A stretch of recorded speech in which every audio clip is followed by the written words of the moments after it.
On va passer 1 heure ensemble pour parler encore un petit peu d'eau. Alors apparemment vous avez entendu parler de l'eau un peu toute la semaine là?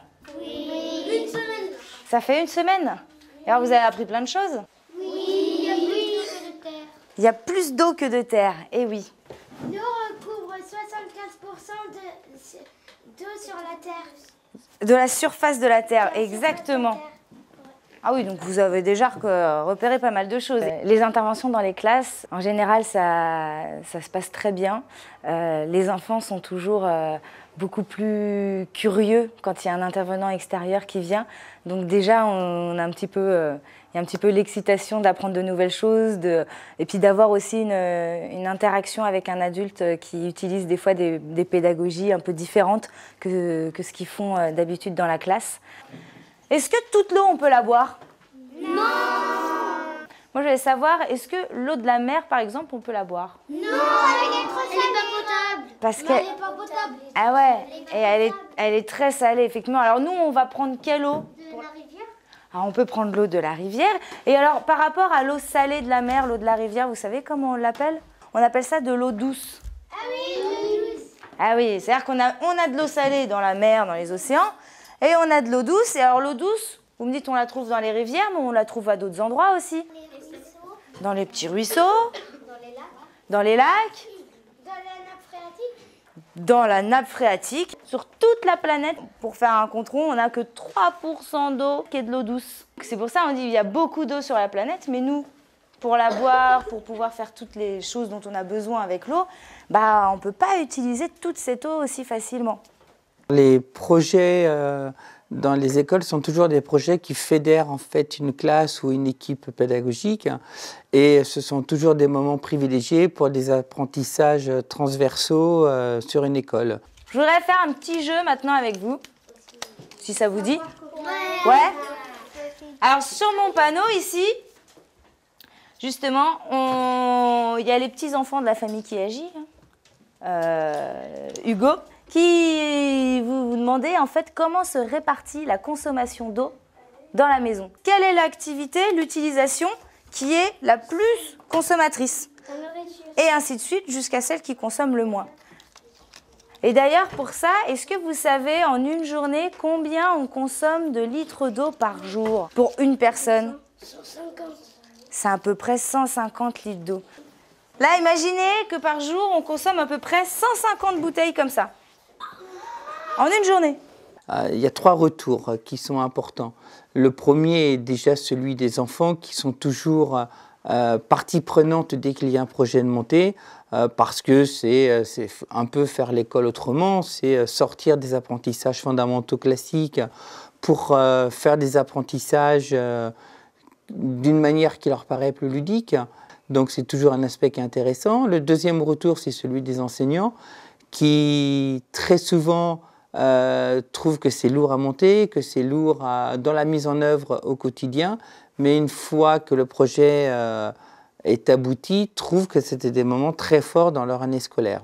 Et puis il y a un troisième retour qui, je pense, est important, c'est le retour des parents qui sont toujours intéressés et très satisfaits quand une école se mobilise comme ça autour d'un projet, parce que ça dynamise une école, parce qu'ils ont des enfants qui reviennent à la maison contents ou enrichis.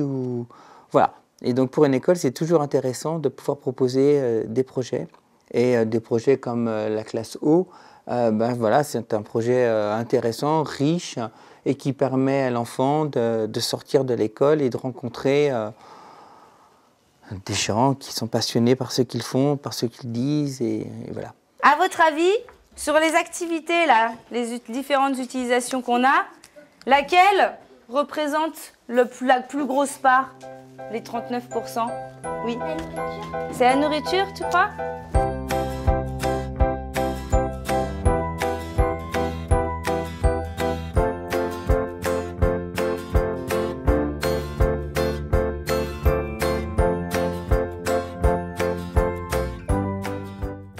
Est-ce que l'utilisation, la plus grosse utilisation, c'est la cuisine, selon vous? C'est la douche? Oui. Eh oui, c'est la douche. C'est ce qu'on fait un peu dans la salle de bain. Là où on consomme beaucoup d'eau aussi, après, c'est pour les toilettes.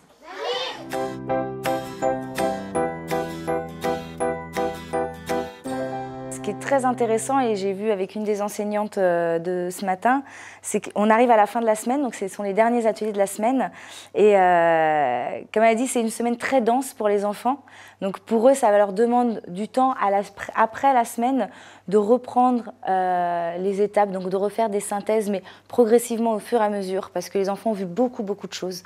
Donc c'est parfois un peu mélangé, un peu fouillis. Ils ont compris les grandes lignes, l'essentiel, mais ils ont besoin de poser tout ça à l'écrit, de poser tout ça, même de faire reposer dans leur tête, hein, comme l'eau. On a besoin de sa décante.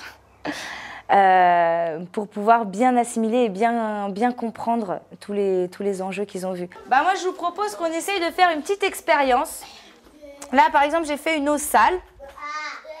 On dirait l'eau de la rivière. Et on a mis de la terre, mais j'ai mis aussi des feuilles, des petits bouts de bois. Si je la mélange, vous voyez, qu'est-ce qui se met au-dessus? Des bulles. Il y a des bulles. En fait, j'ai mis un petit peu de produit aussi. Produit vaisselle. Donc on va essayer de nettoyer tout ça. J'ai fait plusieurs filtres. Un filtre avec des gros cailloux, un filtre avec du sable et un filtre avec du coton.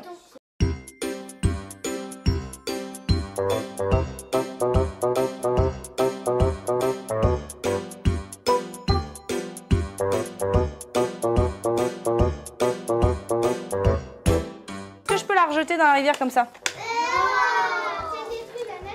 Bah ouais, non, on peut pas encore comme ça. Les animaux, les plantes, toutes ces espèces vivantes et puis toutes les espèces aussi qui sont autour et qui viennent boire à la rivière, si la rivière elle est polluée à cause des produits, bah, ça peut les rendre malades. Alors, on va continuer notre expérience.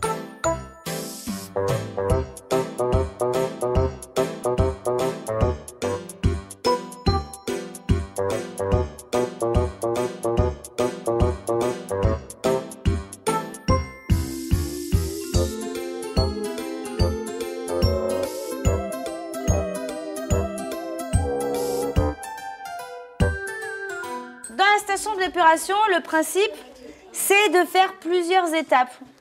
Mais ils vont utiliser, je ne sais pas si vous avez déjà entendu parler des bactéries. Qui vont manger les mauvaises. Ah, ça va manger effectivement les produits polluants. Ils vont se nourrir des produits polluants qu'il y a à l'intérieur de l'eau.